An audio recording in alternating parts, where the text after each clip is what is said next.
Hi, my name is Brenda Tibingana Himbisibwe, and if you're listening to this, you probably completed your coursework and are about to begin on your journey of your dissertation.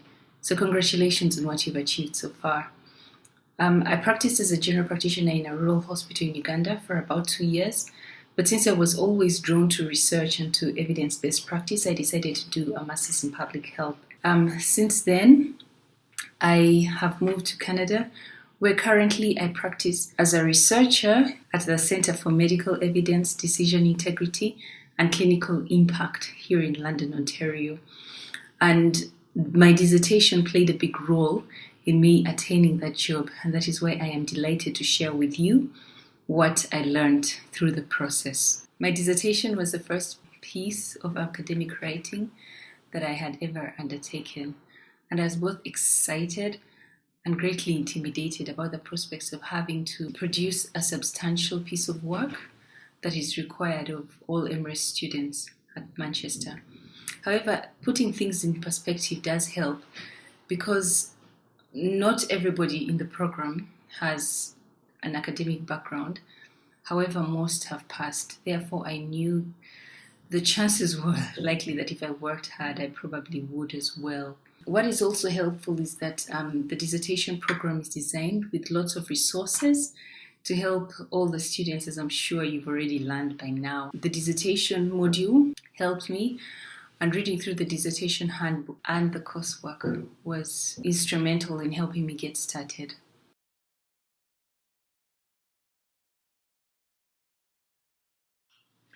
From the dissertation handbook, I was able to discover that there were options other than primary data collection that would be accepted for a dissertation. And I didn't quite know what it was that I wanted to do. I kept oscillating between primary data collection and conducting a systematic review. However, I was fortunate enough to have people around me with whom we could discuss the different pros and cons of the different study methods and what was feasible for me. I do realize that many people may not have these options, in which case discussing whatever other questions that you may have on the discussion board or with the discussion tutor may be helpful alternatives that you should probably look into. In the end, I opted to do a systematic review about the interventions to improve pregnancy outcomes among adolescents. Why did I choose the systematic review? Well, one, as by now I'm sure you know, a well-conducted systematic review provides the highest form of evidence. Two, I am a pragmatist. I knew that with a systematic review, I would not need ethical approval before I began the work. That means I could begin on my project that much sooner and hopefully finish it within the time frame that we were given. And lastly, what I had anticipated is that conducting a systematic review helped me consolidate all the information that I had learned in the different modules, especially evidence-based practice and fundamentals of epidemiology, in such a wonderful way, because you do a lot of literature searching, a lot of critiquing of the kind of studies that you have to include within your systematic review. So I chose the topic that I chose, really, because I was interested in pregnant adolescents and their management, and I hoped that the lessons that I would learn would also be interesting for other practitioners who met and dealt with pregnant adolescents every day. After that, I submitted my proposal, and then there was a long, painful wait. Some of you know this, before you hear back anything, and then I received the standard email saying that my proposal had been accepted, and it also told me about who my supervisor was. Interestingly, I had been assigned to Roger Harrison, who was the person that signed the very email that was sent. And so that was quite interesting. So after that, I sent an email to him introducing myself and talking about the project that I wanted to do. And he replied, and we set up a Skype meeting to further discuss the project. This was interesting because he lives in the UK and I live in Canada. And so finding an appropriate time was a bit of a trick, but somehow we worked it out. The first Skype interview was interesting, and leading up to it, it was really, really weird because I wondered what would happen, the kind of things that we'd discuss. And I think because supervisors have had lots of students over the years, they are pretty much aware that the students are not quite comfortable, and they usually do everything within their power to make you comfortable as much as possible. And so in my case, Roger Harrison was really, really interested in my topic, and that helped boost my confidence and helped show me that I was on the right track.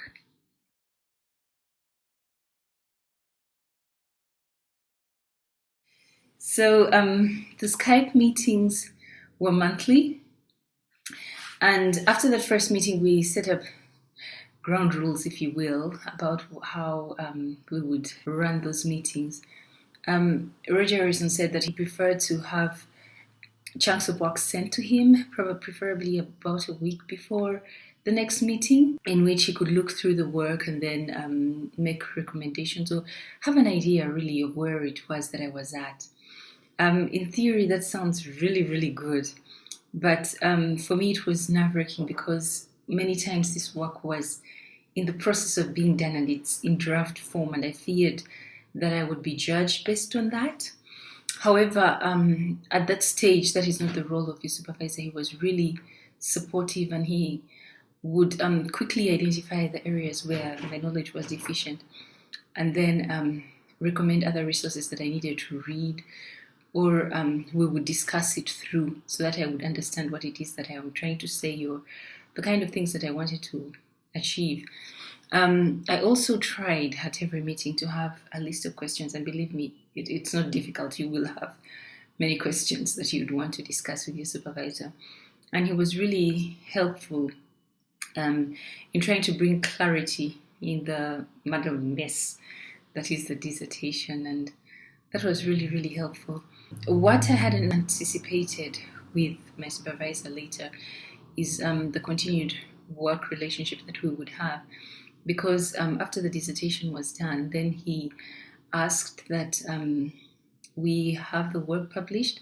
But as you know, a systematic review cannot be published with only one review. And since I was the only reviewer who had done it for the dissertation, he opted to review the articles again so that then it could be acceptable. And so he found ways to continue to support my work even after I had finished with Manchester, so to speak.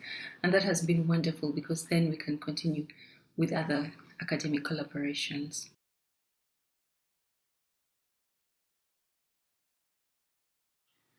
So about the work itself, I tried to put aside time every day, except the holidays, to work on the dissertation. So I put aside maybe 3 hours every day to work on it. This was my first time doing a research paper, and therefore I needed all the time that I could get, and I needed to stick to that time. From the dissertation handbook, I saw that the format of a systematic review was divided into background, methods, results, and discussion section. And also I looked at the format of a systematic review in different research papers. And from that, I was able to divide the work based on these sections that had already been prescribed. All these sections require a lot of time. However, for me, while I was working on it, it was mostly the background and the methods that took the most time, simply because it took a while for me to grasp the best ways to do a literature search and to try and grasp about the subject itself and have a very good understanding of the subject itself. The results were pretty straightforward, especially if you keep the objectives and aims at the forefront of your thoughts. Discussion also does take time because it allows you to critically think about your topic and why results are in a particular way, or are they valid? Are they actually true? So the timelines that I set aside for each section were copied from the dissertation handbook. But of course, as it is with different people, maybe some are overachievers, but for me, sometimes I lag behind, even those times that I had set. But then it allowed me time to discuss with my supervisor what it is that I wasn't doing right and where it is that I could catch up, or was I spending more time on things that were not necessarily relevant. All those discussions came in. Keeping motivated was also a difficult thing. I tried to get the people around me to hold me accountable. So in that, once I set the time to study, then I didn't want any interruptions. I really didn't want them inviting me for stuff to do, because I needed to concentrate. And the other thing is that I set little goals at the beginning of each week. So it would be little goals like maybe you read through so many papers, or to look at the style of writing, or maybe write the discussion, or write the background section, or maybe read through this number of abstracts. And so dividing the work up actually into small little bits of work that were manageable helped remove the fear of the whole big project from me, and then the work became manageable. My final advice concerning a dissertation is you may think that you have a lot of time to do the dissertation, but actually you don't. And if you think about it, a dissertation is an equivalent of 6 course units for the MRS and 4 for the MPH. So you can imagine the amount of time we take to do 4 regular units, and that should be the amount of time that you should aim to invest in conducting the systematic review. The other thing is that working with my supervisor constructively was really, really helpful. I was worried that he would critique the work word for word, especially when I sent drafts of the work, but he gave more generic advice about what I needed to do and how I needed to get things done. And that helped boost my confidence, because then I could improve my work with each subsequent time. The other thing is that I had a friend proofread my work when I was done. However, this can only be done when you have completed all your work in time. And that extra set of eyes helped identify the particular areas where maybe I had written in language that was not understandable, or maybe the point that I was trying to put across did not quite come through. And of course, with the grammar and the sentence construction and all that kind of thing. Lastly, I think it's really, really important to aim to do a good dissertation, and not just to get the dissertation work done. For me, I had moved to a new country and I had no work experience in research, and I really, really wanted to do research. But having not published any paper before this, I could use my dissertation was actually used as my reference of the kind of work that I could do. And therefore, if I hadn't done a good job with my dissertation, then I don't think I would have the job that I currently have now. So at the end of the day, you don't quite know when it will be helpful and when it will be useful. So aim to do a good job and have fun while you're doing it. Thank you very much.